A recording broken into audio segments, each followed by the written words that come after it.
Queridos irmãos, recebam a paz do Senhor. Amém. Podem vos assentar, Deus abençoe.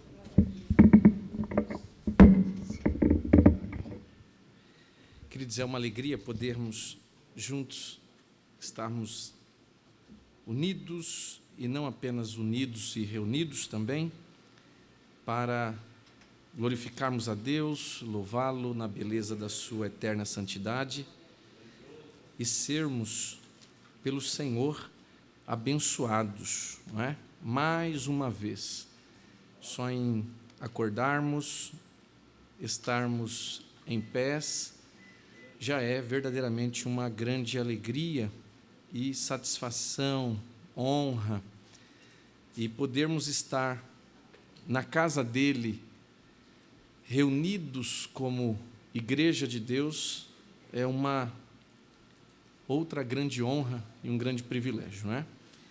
E eu estou feliz por poder estar aqui pela primeira vez com os irmãos e ser abençoado por gozar aqui da amizade do pastor Uziel, embora nos conhecemos há pouco tempo, mas temos tido comunhão, e recebi este honroso convite de poder estar aqui para falar do amor de Deus e compartilhar com os irmãos e sermos abençoados pelo ensino da palavra. Amém, queridos? Então, louvo a Deus pela vida do pastor Uziel. Deus continue abençoando o senhor, pastor. Irmã Luciana, sua esposa, aos dignos obreiros desse setor, a toda a igreja, em nome de Jesus. Amém, queridos? Eu convido-os a que abram vossas Bíblias, Evangelho de Jesus Cristo, segundo escreveu o evangelista João, em seu capítulo 14. Hoje é um dia que eu, por ser o culto de ensino, e um tema tão sugestivo, gracioso e que nos apetece, eu convido-os a que nós leiamos. Então, vamos ler vários textos bíblicos, tá bom? Esteja aí com a mão afiada. Embora eu percebi que tinha no telão, acho que tem no telão, né? Se os irmãos, de repente, pastor, eu não vou ser tão hábil em manusear, então vamos apelar à tecnologia, e aí ela é mais rápida para nos ajudar.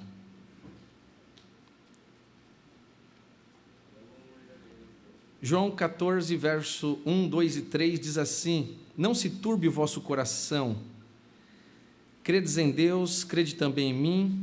Na casa de meu pai há muitas moradas. Se não fosse assim, eu vos teria dito: vou preparar-vos lugar.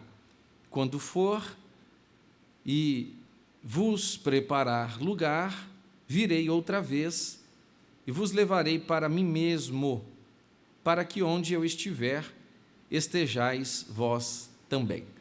Amém, queridos? Irmãos, lendo estes versos para elucidar aqui um pensamento de vinda de Jesus. Quando tratamos de escatologia, o termo escatologia, que significa descortinar, descobrir, revelar, logo é trazer à tona, trazer à baila aquilo que está oculto. E é isso que o tema nos revela. Apocalipse, escatologia, e é isso que nós temos dentro desta relevante matéria. E quando nós falamos de escatologia, nós precisamos de entender que o que nós estudamos como cristãos, estritamente, é a escatologia bíblica, porque o termo escatologia ele é muito abrangente, mas quando falamos de escatologia bíblica, estamos falando daquilo que é os ensinos estritamente bíblico, e já há grandes confusões, não é? Com várias linhas teológicas, todas elas subsidiadas pela Bíblia, mas nós cremos como pentecostais, embora muitos pentecostais que não creem, mas os maiores subsídios bíblicos para a escatologia bíblica, para aquilo que é a vinda do Senhor, é que ele virá antes da grande tribulação. É assim que creio, é assim que ensino, é assim que prego, porque é onde temos os maiores subsídios, os mais contundentes e convincentes, coesos, para crermos quanto ao arrebatamento da igreja. Porém, eu sempre fico com aquela ressalva, irmãos, se por um acaso houver algum engano no que diz respeito às linhas teológicas, a palavra de ordem é estarmos prontos e aguardando o Senhor. Não é? Como disse o salmista, eu estou por ti aguardando todo dia, então eu aguardei Jesus vir ontem, ele não veio, então estou aguardando hoje. Se ele não vier hoje, eu vou aguardar amanhã. E ele mesmo, Jesus, disse que nós estaríamos passando por aflições. João 16, 33 disse, eu tenho vos dito isso para que em mim vocês tenham ânimo. No mundo tereis aflições. O termo aflições ali significa tribulações. E ele disse que nós teríamos tribulações. A verdade, já estamos na tribulação. Só que quando lá em Mateus 24 ele vai muito estritamente dizer que haveria de vir a grande tribulação, do qual o mundo jamais haveria passado, então nós entendemos que haverá um momento mais truculento, um momento ainda mais tribuloso, um momento de uma adversidade maior. Mas que creio que quando isso acontecer, nós já estaremos, irmãos, no céu de brigadeiro, glória a Deus, com o nosso Deus, não é? Nada de fantasioso, nada de alguma coisa como viver com Alice no País das Maravilhas, mas é com o nosso noivo, Jesus, numa eternidade, né? Graciosa e gloriosamente. E quando lemos João, ele trata da divindade de Jesus, ele trata de falar daquilo que era a divindade, né? A deidade do Senhor Jesus. Haja vista que Jesus, quando veio a esta terra, e eu quero partir desse princípio, de que nós temos duas vindas de Jesus na terra. A primeira que já aconteceu quando ele nasceu. E é interessante falar do nascimento de Jesus, irmãos, porque nós cremos no diofisismo, ou na união hipostática de Jesus. Isso significa um ser dotado de dupla natureza, não é? Então ele é 100% homem, como foi, e é 100% Deus, como de fato o é. E aí quando nós lemos Isaías, no capítulo 9, verso 6, muito interessante, que a Bíblia está dizendo lá, um menino se nos nasceu, e um filho se nos deu. Isaías, 700 anos aproximadamente antes de Cristo, profetiza, um menino se nos nasceu. O menino que nasce é o filho da irmã Maria sem pai. E o filho que é dado é o filho do Deus Pai sem mãe. Dá para entender ou não? Então, o menino que nasce é o filho da irmã Maria, que não tem pai biológico. Mas o filho que é dado é o filho do Deus Pai, que não tem mãe. Porque Deus não tem mãe. Mas a irmã Maria é mãe do menino Jesus que nasceu. Então, Jesus, o filho da irmã Maria, tem data de nascimento. Mas o Deus Filho que é dado pelo Deus Pai, que não tem mãe, ele não tem data de nascimento. Ele é dotado de um atributo chamado aciedade. É alguém que não tem data de nascimento. Nosso Deus goza de um atributo chamado eternidade. Ele é desde a eternidade. E aí dizermos e querermos calcular ou ver alguma coisa desse tipo, irmãos, aí você tem que chamar outra pessoa para explicar, que eu não consigo, não dou conta. Porque isso é algo de Deus. Então, quando nós lemos que Jesus, ele humaniza-se, ele palmilha essa terra e vive aqui cerca de 33 anos, porque nós vamos encontrar Lucas dizendo que quando ele, de 30 anos, começou o seu ministério, e aí, lendo João, nós vamos encontrar que Jesus participou de 4 Páscoas, então logo ele morre ou ascende ao céu com seus aproximados 33 anos e meio, quase 34. E aí nós vemos que ele, nesse primeiro período, veio para guinar aquilo que era a questão de dispensação, e ele mesmo, conforme Mateus escreveu, palavras de Jesus, eu não vim abrogar a lei, eu não vim anulá-la, mas eu vim cumpri-la. E Jesus cumpre as 613 leis, eu costumo dizer que na verdade a lei é uma, mas apresentada em 3 partes, que é a lei moral, a lei civil e a lei cerimonial, não é? 10 mandamentos, que é a lei moral, e as outras 603, aí junta 613 preceitos, leis do próprio Deus. Ele disse: eu não vim aqui para anular, eu vim cumprir, porque vocês não deram conta. Então eu vim porque eu cumprirei com perfeição, não é? E ele cumpre. Dentre estas leis, uma das leis vital do próprio Deus é: a alma que pecar, essa morrerá. Então, todos pecamos, então todos deveríamos morrer. Isso tem literalmente a ver com condenação eterna. Aí nós precisamos de entender duas coisas aqui que se distinguem. Algumas pessoas as têm como sendo sinônimas, mas não são. Que aí nós gozamos de uma primeira, que é a misericórdia do Senhor, e a segunda é da graça inaudita. O que é misericórdia? Misericórdia é nós merecermos alguma coisa e não termos. Isso é misericórdia. Graça é nós não merecermos alguma coisa e termos. Indo um pouco melhor para explicar, com uma aplicação, misericórdia é eu merecer inferno e não receber inferno. Isso é misericórdia. E o que é graça? É eu não merecer o céu e ter o céu. Quem entendeu, diga amém. Amém. Então nós gozamos destes dois maravilhosos presentes de Deus, a misericórdia e a graça. Então ele veio, morreu na cruz, e com a vitória da cruz, nós temos a misericórdia. Então eu já não sou mais condenado para o inferno. Irmãos, deixa eu só colocar uma vírgula para colocar algo aqui que nos é muito corriqueiro entre nós evangélicos. Eu tenho 42 anos de idade, nasci e fui criado num lar cristão. Me batizei 2 vezes, uma dentro da barriga da irmã Dilma, minha mãe, que ela estava grávida quando se batizou, então eu estava dentro dela, então eu fui batizado lá dentro.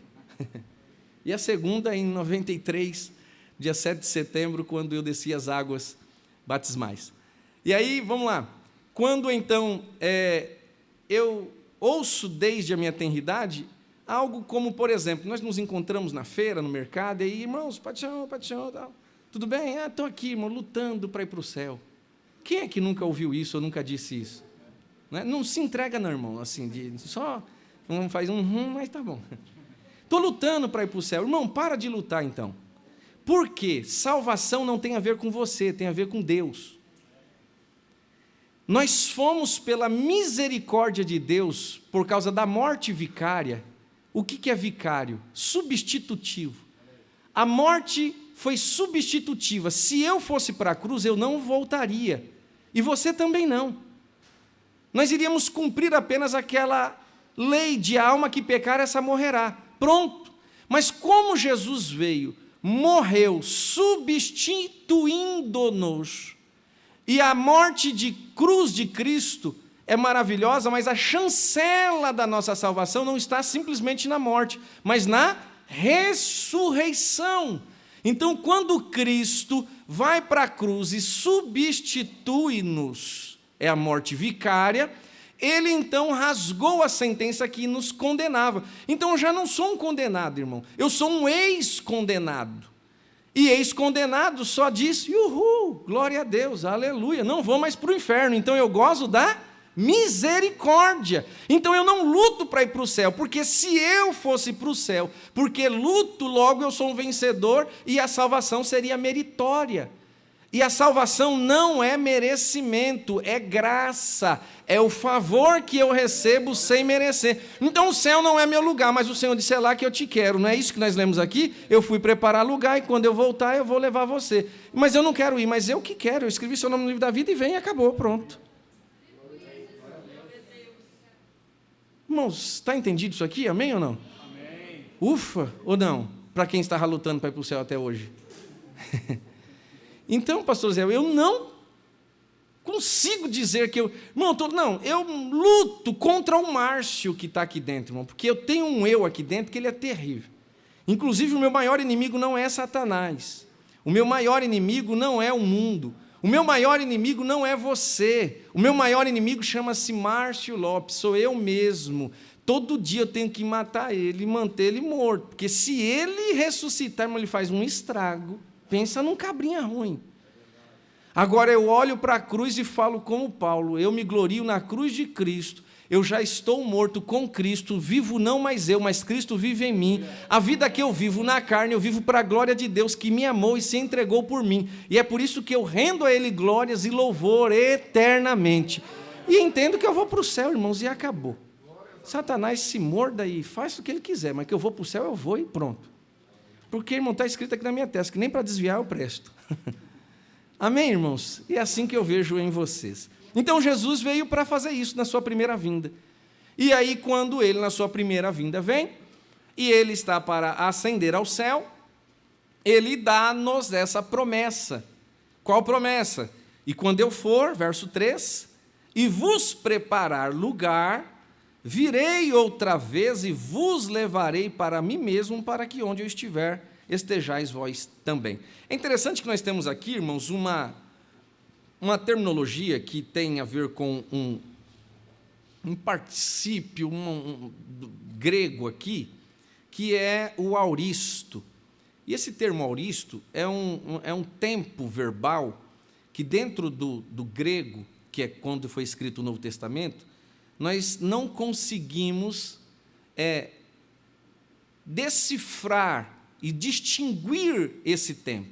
Então, quando um tempo não é definido, ele é apresentado aqui como um auristo, porque Jesus está dizendo assim, quando eu for e vos preparar, quando é que ele iria aqui dizendo para os discípulos? Os discípulos não sabiam. Quando eu for, é um tempo indeterminado. Como ele coloca no futuro, é um auristo subjuntivo, então é um tempo indefinido para o futuro. Pode ser amanhã, o amanhã de 24 horas, pode ser o amanhã, mas amanhã de uma semana, amanhã de um ano. Amém, queridos? Sim ou não? Ou seja, então quando Jesus disse assim, e quando eu for e vos preparar, é interessante que ele está colocando um tempo do qual não se define, ninguém saberia como e quando. Haja vista que aí ele sobe, ascende ao céu, e aí nós vamos encontrar João, inclusive, dizendo assim, filhinhos, é já a última hora. E essa última hora ele está tratando escatologicamente do que foi pregado, preconizado a respeito da vinda de Jesus, do seu ministério, da sua morte, seu sepultamento, sua ressurreição e sua ascensão. Só nos resta viver agora a última hora. Por quê? Agora ele vai preparar o lugar e quando ele preparar, ele vai vir nos buscar. Então, ou seja, os ponteiros do relógio estão se encontrando e João está dizendo é a última hora. Mas João diz que é a última hora, irmãos, isso no finalzinho do 1º século. E nós já estamos no 21º século. Mas quando eu leio João dizendo, filhinhos, é já a última hora, irmãos, me parece que foi escrito isso agora às 18 horas. Me parece que a tinta está fresca de João. Pastor, mas tem cerca de 2000 anos, mas não importa. Eu creio tanto na Bíblia e sei que ela é tão atual, irmãos, que ela é mais atual que o jornal de amanhã. Então, se o Senhor disse, através da boca de João, que é a última hora, eu creio e acabou. Ou seja, de quando Jesus ascendeu ao céu, começou já a última hora. E aí nós estamos vivendo e aguardando este período para sermos, então, arrebatados pelo Senhor. Amém, queridos? Algumas vezes nós vamos encontrar, falando a respeito do rapto, a respeito da vinda do Senhor, conforme João colocou aqui, eu gostaria de chamá-los para lermos Apocalipse, no capítulo de número 1. Vamos ler aqui, Apocalipse 1.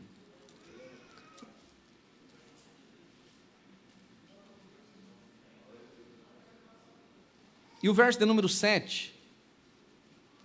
Inclusive aqui eu vou ler esse verso para colocarmos em pauta mais uma vez e reforçar essa questão do auristo subjuntivo aqui, que é a vinda de Jesus sem sabermos do tempo propriamente dito. E aí João, quando escreve o Apocalipse, quase no finalzinho do 1º século, capítulo 1, verso 7, ele diz assim, eis que vem, olha isso, vem com as nuvens, só até aqui, quando ele disse eis que vem, porque ele está falando de Jesus, e ele está dizendo, eis que vem, futuro, ele vem com as nuvens, um eufemismo, não é? Interessante de onde ele vem, do céu, Então, quando ele diz que ele vem, ele está dizendo assim, ele vai voltar. João está dizendo, haverá Jesus de voltar. Agora, quando nós lemos a continuidade do verso aqui, irmãos, aí nós vamos ter que guinar o entendimento, porque ele vai dizer assim, e todo olho o verá, até os mesmos que o traspassaram, e todas as tribos da terra se lamentarão sobre ele. Sim, amém. Quando isso aqui é uma grande problemática para muitas pessoas que discutem a respeito de quando Jesus vier, todos nós veremos, sim ou não? Aí pegam esse verso aqui, e todo olho o verá. Irmãos, é fato que está escrito que todo olho verá. Só que nós precisamos de entender que ele vem com as nuvens. Futuro, que João está apresentando, um auristo subjuntivo, e que ele vai vir. É uma das promessas que ele viria. Ótimo. Só que quando nós lemos que todo olho verá, aqui a tratativa é, quem são estes que verão? Aí aqui estes são os que verão Jesus vir no final da grande tribulação. Então, todos os que estiverem na grande tribulação, e como já disse a priori e repito, creio no arrebatamento que é pré-tribulacional, portanto, antes da grande tribulação, então estes olhos que verão não serão os nossos, mas os que ficarão para viverem na grande tribulação e passarão por ela. Então alguém vai dizer assim, mas nós todos veremos. Não, irmãos, não confundamos. Outra coisa que é interessante, nós vamos ler um pouco mais lá na frente, mas eu ainda quero continuar com a questão do vir, né, da vinda de Jesus. Mas quando nós lermos Tessalonicenses, nós vamos ler, a Bíblia vai dizer que ele virá e com um som de alarido, de trombeta, e aí sim, todos nós, porque aí é para nós, igreja, nós não o veremos, mas nós o ouviremos. Irmãos, isso é tão interessante, olha que coisa. Nós temos quantos sentidos naturais mesmos? Quantos? 5. O primeiro é, vamos lá, visão, audição, olfato, paladar, tato. Tá, vamos lá. Quando nós estamos dormindo, quantos deles entram em repouso? Todo mundo dorme com o olho fechado aqui ou alguém fica com o olho aberto? Você fala assim, eu não sei, né, pastor, mas 4. 4 não, né? 4. 4 não, 4. Só tem um que não. E qual é o que não entra? A audição. Não, a audição. Olha só, vamos lá. Irmão, principalmente para quem é mãe, escute isso aqui, mas muito mais os filhos. Mãe não dorme direito. Se você entrar em casa, por exemplo, 1h da manhã, só pelo jeito de você andar, se você tem irmãos, a mãe sabe quem é que chegou, viu? Irmão, mãe tem um faro tão grande que ela não tem 5 sentidos. Mãe tem 6, 7, mãe tem uns 12. Inclusive, teve uma vez que um menino, perguntaram para um menino assim, o que você gostaria de ter no Dia das Crianças? Ele falou, eu gostaria de ter um presente que tem a ver com a minha mãe. O quê? Eu gostaria que ela não tivesse olhos nas costas. Mãe enxerga tudo, irmão, ouve tudo, vê tudo, enfim. Aí o que acontece? Quando estamos dormindo, peraí, se uma campainha foi tocada, alguém bateu na porta, eu acordo, mas eu acordo porque eu vi? Eu acordo porque eu peguei? Eu acordo porque eu... Então, quem estiver dormindo, o próprio Jesus disse, porque 2, aí é um eufemismo, 2 aqui não é 50%, mas 2 estarão dormindo, um sobe e outro fica. Não é 50%, o que ele está querendo dizer é que pode estar dormindo como estiver, o sono mais profundo, aquele de adolescente. Qual que é o sono de adolescente? Adolescente não dorme, adolescente morre. Ou não? Adolescente, na verdade, irmão, não morre, ele inverna. Ele consegue ter um sono de leão, ele dorme cerca de 20 horas no dia. Mas, enfim, tirando essas coisas à parte, eu amo os adolescentes, irmão. É que eu tenho um filho de 13 e um de 20, então eu sei bem o que é acordar alguém dessa espécie. Enfim, aí nós vamos encontrar que Está dormindo, acorda. Então, dois estarão. O que nós vivemos aqui? Nós estamos... à noite, lá no Japão, está de manhã agora, não é? Então, veja que tem sempre gente aqui pertinho no CEAGESP, não para, é 24 horas, não é assim? Mas tem gente que está dormindo, tem gente que está acordado, e é assim que a vida segue. Ou seja, no dia do arrebatamento, dois estarão dormindo, conforme a Bíblia diz. Ou seja, não teremos problema.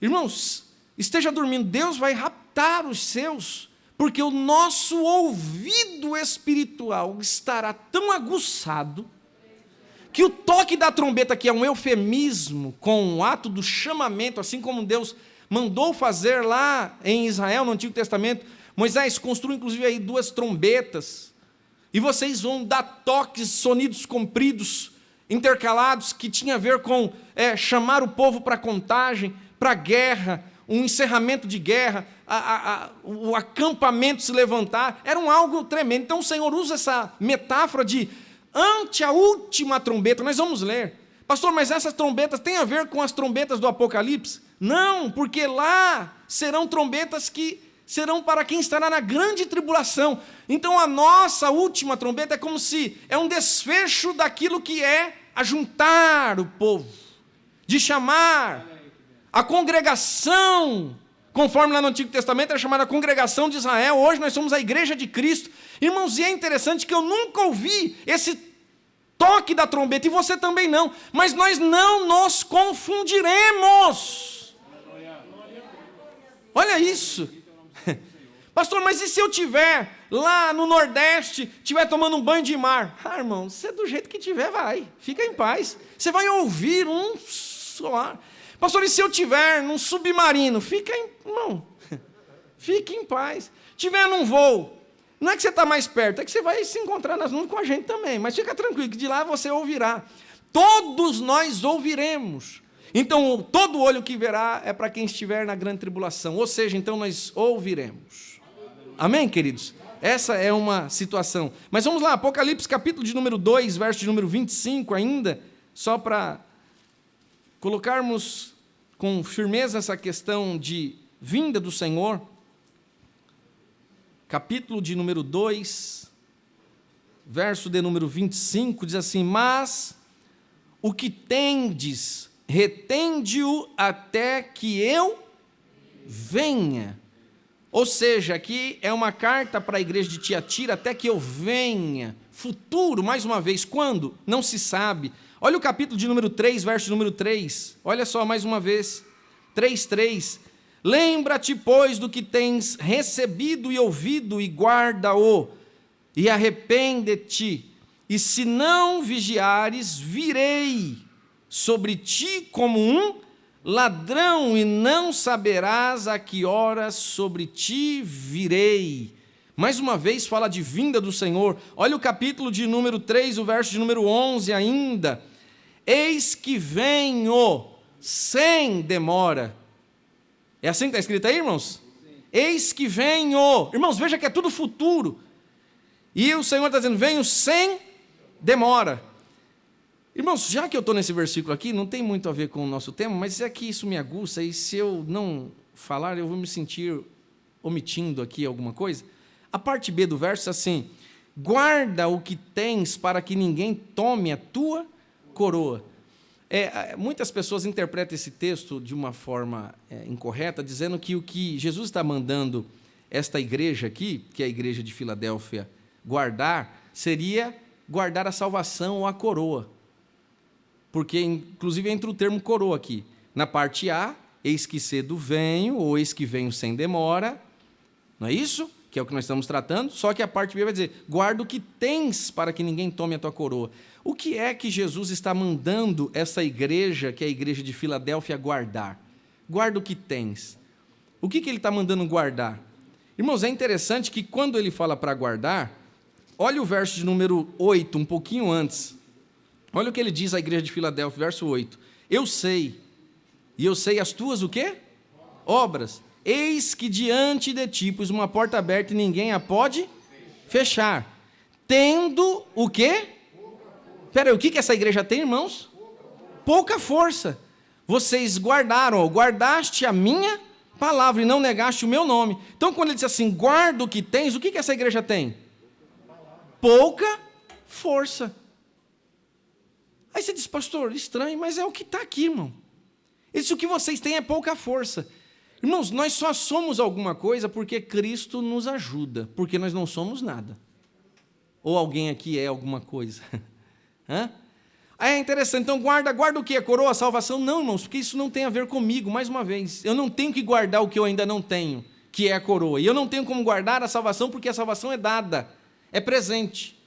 Então eu já sei que sou salvo. Mas o que é para guardar aqui? É pouca força. Irmãos, tem dia que nós estamos como um leão, mas tem dia que nós estamos como uma... eu nem sei o quê. Tudo menos um leão. Ou não acontece isso com vocês? Tem dia, irmãos, que a gente está numa... olha, a gente está tão crente que... misericórdia, irmão. Sai da frente que... pensa em gente crente é nós, tem dia. Mas num outro dia, irmão, pensa numa esparrela de crente. Você disse, rapaz, será que eu sou crente mesmo? Ou seja, nós somos tão voláteis, a nossa volatilidade é tão grande que nós temos pouca força, irmão. Aqui entra uma questão de que, conforme eu costumo pensar e dizer, para os crentes, por exemplo, um dia de ceia, irmão, ceia não é para crente forte, ceia é justamente para crente que sabe que tem pouca força. Porque o próprio Paulo disse assim, vocês façam um exame introspecto. Fez? Agora participe. Fez? Você viu que não é nada? A ceia é para você. Pronto. Porque se você analisar, dizer, eita, eu estou pronto e sou bom. Ih, irmão, está na hora do Senhor passar o cerol em você e levar logo. Desculpe a linguagem que é de menino, mas a situação é literalmente essa. Irmãos, guardar o que tem. Tudo bem até aqui? Amém? Aí nós temos essa questão de termos que guardar. E aí depois nós vamos encontrar outros textos, mas enfim, vou me ater aqui sobre o ele virá. Então, aqui eu quero começar a tratar sobre a volta, a segunda vinda de Jesus, que será em duas etapas. Então, a primeira vinda dele foi em nascimento, em carne, não é? Quando ele, conforme disse Paulo, esvaziou-se da sua glória. Sendo Deus, não usurpou ser como Deus, antes ele aniquilou-se, não é? O verbo kenosis, ele esvaziou-se, deixou a sua glória e tornou-se como um de nós. Aí ele vai para a cruz, morre, ressuscita e ascende ao céu. Ótimo. A segunda vinda de Jesus será em duas partes. Então, o segundo advento em duas fases. Essa primeira fase, irmãos, é uma fase da qual ele, quando nos arrebatar, conforme já disse, nós ouviremos ele nos chamar. Vamos à 1 Tessalonicenses, capítulo de número 4, e diga-se de passagem que todas as 3 epístolas de Paulo têm um tema, e as 2 epístolas paulinas à igreja de Tessalônica, elas têm um único tema que é escatologia, é tratar do arrebatamento da igreja. 1 Tessalonicenses fala sobre isso de uma forma mais aberta e tirando dúvida dos irmãos, conforme Paulo, quando passa lá por Tessalônica e fica lá 3 sábados, e há quem diga um pouco, alguns dizem um pouco mais de dias, ele ficou lá, e por certo Paulo pregou o arrebatamento da igreja para os irmãos, muitos se converteram. Só que a passagem de Paulo lá foi muito rápida na sua segunda viagem. E aí, depois que ele passou de Filipos e chega em Tessalônica, a Bíblia diz que ele é escorraçado de Tessalônica. Ele vai para Bereia, 90 quilômetros dali. Depois de Bereia, ele é escorraçado também de Bereia. Aí ele vai para Atenas, capital da Grécia, 350 quilômetros. Só que ele parte na segunda viagem missionária dele, a partir do capítulo 15, verso 36 de Atos dos Apóstolos, Paulo, Silas, Timóteo e depois Lucas. Esses vão entrando na caravana. Sai Paulo e Silas. No capítulo de número 15, quando Paulo passa lá pela região de Icônio, Listra, ele pega o Timóteo, que entra na caravana que ele havia ganhado na sua primeira viagem missionária. Agora é a segunda. Quando chega no verso de número 8, 9, ele passa por Trode e pega Lucas. Então eles vão a Filipos, passa por aquela primeira cadeia dele, ele deixa Lucas lá como pastor da igreja, eles embarcam e vão-se embora para Tessalônica, Lá ele passa os 3 sábados, depois ele passa por Bereia, fica mais um pouco de tempo, depois ele vai para Atenas, capital da Grécia. Quando ele vai para Atenas, ele diz assim, olha, que Silas e Timóteo venham ter comigo quanto antes. Só que quando Paulo está aguardando, ele passa por Atenas, ele vai depois para a cidade de Corinto. E lá ele fica 1 ano e 6 meses. E quando ele está em Corinto, vem Silas e Timóteo ter com eles. Então Timóteo ficou um tempo lá na cidade de Tessalônica, e aí ele traz um monte de dúvidas para Paulo, dirimir, a respeito do tempo que ele passou lá, falando sobre arrebatamento. Então, olha que coisa interessante, as 2 cartas de Paulo aos Tessalonicenses é para dirimir dúvidas das quais ele deixou a respeito do arrebatamento. Irmãos, é tão interessante que às vezes nós pregamos e as pessoas se envolvem na mensagem, só que às vezes não dá para entender tudo. É assim que eu costumo entender. Às vezes, por exemplo, eu não sei pregar, irmãos, eu consigo, assim, de vez em quando contar as histórias, eu vou contando assim, igual estou contando aqui. Para mim, a mensagem é conversada. Aí, o que acontece? Às vezes eu vou falando, tem gente que fala, pastor, depois vem me procurar, o senhor falou muito rápido, me repete, aí eu falo, então eu vou ter que repregar de novo, porque senão... Só que o que está na cabeça, eu vou contando a história. Aí, a questão é que, como Paulo pregou lá sobre arrebatamento e foi pouco tempo, Paulo foi tão profundo naquilo que ele falou, e as pessoas aceitaram a Cristo. Foram lancetadas, foram furadas, conforme diz a palavra do Senhor, escrita por Lucas em Atos, foram compungidos. Compungir significa ser rasgado. Seus corações foram compungidos, ou seja, eles se renderam ao Evangelho. Só que depois eles começaram a ter dúvida. Aí agora quem é que vai esclarecer? Paulo foi-se embora, porque foi escorraçado de Tessalônica. Aí Paulo deixa lá o Timóteo traz as dúvidas, e as dúvidas deles Paulo, e os nossos irmãos que já morreram, como que vai ser? E os que vão ser do futuro? E aí Paulo vai ter que dirimir as dúvidas deles, e isso acontece em 1 Tessalonicenses. E depois, em 2, ele vai explicar e alertar alguns que estão, inclusive, largando tudo para agora aguardar Jesus, já que Paulo está dizendo que a vinda dele é iminente. Aí eles estão largando tudo, aí Paulo está dizendo assim, olha, peraí, aqueles que não querem trabalhar também não comam, porque você tem que continuar trabalhando, irmão, não larga tudo não, você é doido, é? Tipo, trabalha e aguarda Jesus. É o que nós estamos fazendo.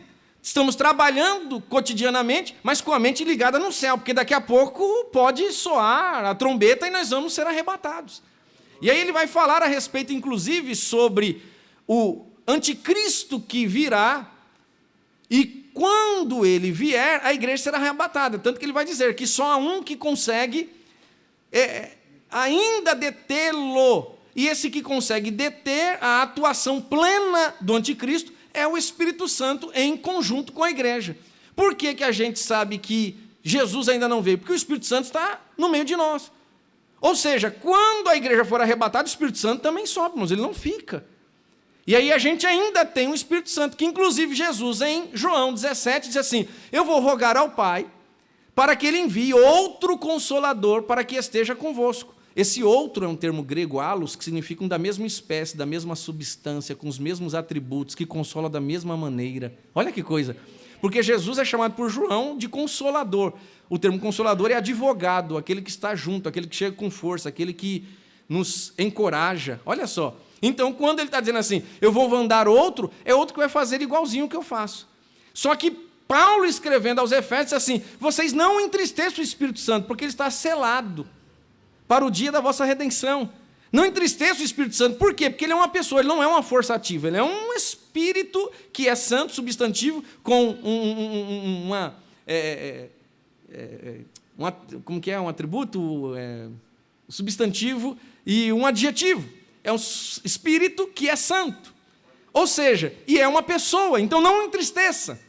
Ele é o selo. O que é o selo? É aquilo que prova a inviolabilidade de algo. Como essa água que foi aberta. O selo está aqui, é o lacre. Antes de eu abrir, eu poderia virar e ver que não vazava nada, porque há um selo de inviolabilidade, não foi violado. O Espírito Santo é aquele que está na igreja e que é o penhor daquilo que é a promessa do Senhor Jesus. Então, quando ele vier nos arrebatar, o Espírito vai junto com a igreja. Isso é maravilhoso. É o que ele trata na 2ª epístola aos Tessalonicenses. Amém, queridos? Então, quando ele escreve 1 Tessalonicenses, vamos ler? E aí ele vai tratar assim, a partir do verso de número 13. Não quero, porém, irmãos, que sejais ignorantes acerca dos que já dormem. Aqui é o eufemismo para morte. Dormir aqui é morte. Lembra Paulo escrevendo 1 Coríntios 11, verso 23? Né? Leitura que fazemos comumente na ceia, porque há entre vós muitos fracos e doentes e muitos que dormem, ou seja, muitos mortos. O sono da indolência aqui é a morte literal. Há muitos que já estão dormindo, morreram, para que não vos entristeçais como os demais, ou seja, os não cristãos, que não têm esperança. Porque se cremos que Jesus morreu e ressuscitou, porque aqui está literalmente a chancela da vinda de Jesus, e tem a ver com ele, Jesus, ser o primogênito dentre os mortos, ou seja, o que morreu para nunca mais morrer, morreu e ressuscitou para nunca mais morrer. Então, porque se cremos que Jesus morreu e ressuscitou, assim também aos que em Jesus dormem, Deus os tornará a trazer com ele. Irmãos, deixa eu só colocar uma vírgula aqui e nós entendermos um outro texto que é muito mal interpretado entre nós, principalmente entre nós pentecostais, pastor Osiel. Vamos lá, só para reler e para nós explicarmos. Porque se cremos que Jesus morreu e ressuscitou, assim também os que em Jesus dormem, ou seja, morreram, Deus os tornará a trazer com ele. Essa morte e ressurreição de Jesus, irmãos, lá em Mateus capítulo de número 16, Jesus está conversando com os discípulos e diz assim: quem dizem os homens ser o filho do homem? Lembram desse texto? Aí alguns vão dizer o quê? Estão dizendo que o Senhor é Isaías, Jeremias, João Batista. E vocês que andam comigo, o que vocês dizem de mim? A resposta é de Pedro, não é? Tu és o Cristo, o Christos, o termo grego, o Messias, o enviado, o ungido de Deus. Tu és o Cristo, o Filho de Deus. Olha só. Irmãos, quando Pedro diz isso, Jesus já sabe que Pedro é Pedro e sabe que Pedro não tem condição de responder aquilo. E disse, então, quem te revelou isso não foi carne nem sangue, foi meu Pai. Ou seja, já sei quem é você. Isso é maravilhoso. E dentro dessa conversa de Jesus com Pedro, olha o que ele vai dizer. Pois eu te digo que tu és Pedro. O termo Pedro, o nome Pedro do original grego é Petros, que significa fragmento de rocha, pedra pequena, pedra de arremesso. Isso trata da nomenclatura, da etimologia do termo Pedro. Petros, tu és Petros. E ele disse, sobre esta, ele, Jesus, Petra, que ali ele chama pedra, mas original Petra, que significa um leito rochoso. Sobre esta pedra, eu edificarei, oikodomeo, o termo construir. Olha que coisa interessante. Construir, e essa construção é uma construção que já pode ser habitada. A igreja está em plena construção, mas já é habitada. Sim ou não, amém, irmãos? Cristo já habita em nós ou não? Mas nós estamos sendo construídos, sim ou não? Aleluia. Ele diz assim, sobre esta pedra, eu edificarei, futuro, a minha igreja, eclesia. Eclesia é que significa fora, ou para fora, kalém, o verbo kaleo, que é chamar. Eu edificarei a minha igreja, a eclesia, os chamados para fora. O que é os chamados para fora? Para fora do mundo e para dentro de Deus, nesta construção.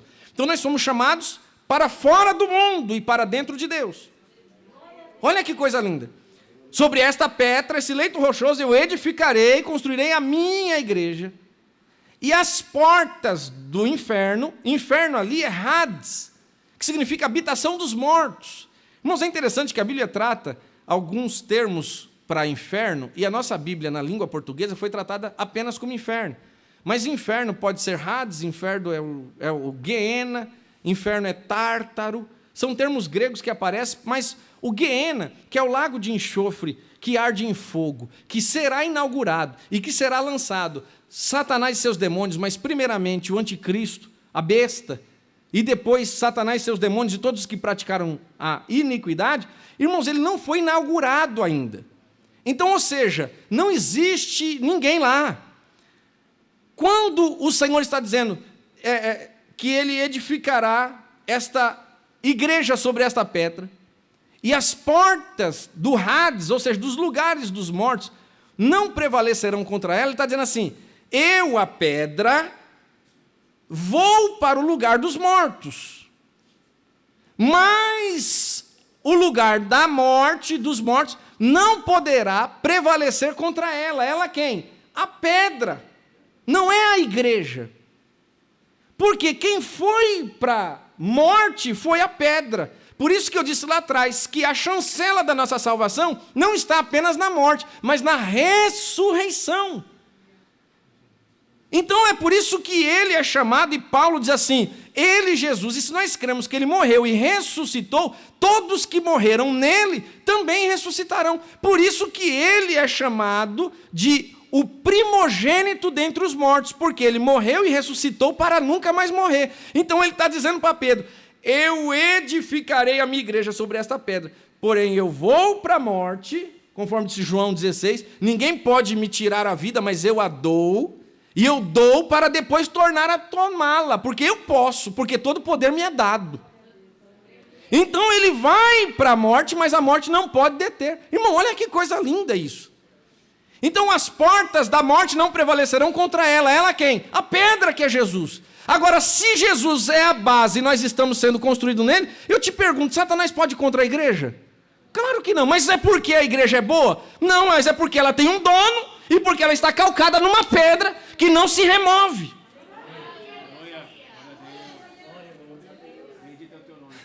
Dá para entender isso, irmão? Então é por isso que, irmão, eu não me preocupo como igreja, escuta. Pelo amor de Jesus, entenda isso aqui. Ah, pastor, mas o mundo, mas o sistema, mas... Irmão, o mundo é mundo desde que... Depois que Adão e Eva pecaram, irmão, o mundo deu zebra já, geral. Jesus já veio e morreu, e ressuscitou, e ascendeu ao céu, e está dizendo que vai nos buscar. Irmão, se não é Jesus para nos guardar, acabou-se tudo. Como disse o próprio Salomão, quando escreve um dos 2 únicos salmos que ele escreveu, ele lá no Salmo 127 está dizendo assim, se o Senhor não guardar a cidade, em vão vigia a sentinela. Se o Senhor não edificar, irmão, o construtor trabalha de besteira. Irmão, deixa eu te falar um negócio. Não é que eu não ligo, eu voto em crente, eu oro pelos nossos governantes, porque a Bíblia diz isso e nos recomenda. Mas, irmão, no dia que o Senhor disser, eu quero que aconteça, ele vai querer e pronto. Quem está entendendo isso aqui? Isso não é pregação de gente relaxada, pastor José. Eu não estou sendo relaxado aqui, nem irresponsável. Todo mundo está entendendo o que eu estou dizendo aqui, irmãos? Amém? Eu estou pregando para gente inteligente, eu tenho certeza disso. Então, assim, eu voto em gente crente, eu não sou um insano, eu não quero saber de coisas no âmbito político, então eu vigio, eu oriento, mas, irmãos, entendendo que não existe governante de esquerda, de direita, de centro, conservador, liberal, que é republicano, republicano e o outro é o quê? Democrata. Irmão, vem Biden, vai Biden, sobe quem quiser e vem... Irmão, a gente está edificado em quem? No dia que o Senhor tirou a nação de Israel do Egito, Paulo disse lá em Coríntios que uma pedra andava atrás deles, para que a hora que eles tivessem sede, o bebedouro ligava. Se lá tinha uma pedra que seguia o povo, irmão, cerca de 3 milhões de pessoas, você não acredita que Deus pode suprir a sua necessidade em glória?